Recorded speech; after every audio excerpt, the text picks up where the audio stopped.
Au moins 5 morts et une soixantaine de cas de choléra déjà enregistrés dans la région de l'extrême nord du Cameroun.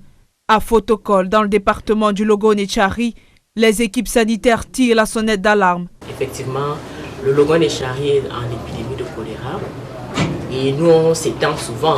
Donc la région de l'extrême nord est en épidémie de choléra. Nous avons quelques cas, à date une soixantaine de cas que nous avons déjà enregistrés. Nous avons enregistré 5 décès déjà.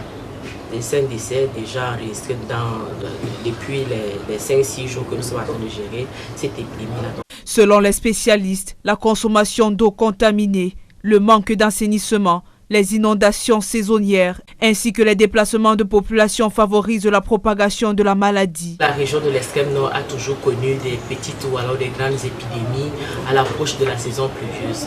Dans les districts, les formations sanitaires sont déjà préparées à la survenue éventuelle des cas de choléra.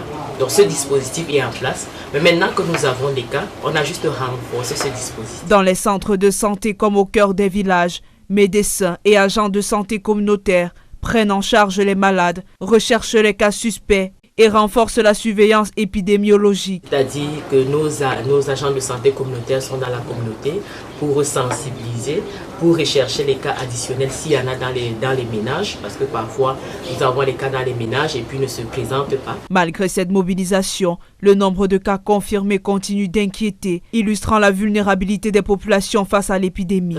Pour nous, le plus important, ce serait que les gens prennent conscience du fait que la maladie est là et que la maladie sévit et qu'il y a des mesures de prévention qu'il faudra adopter et absolument pour qu'on ne soit pas dans une grosse propagation. La première des choses, c'est la consommation d'eau potable.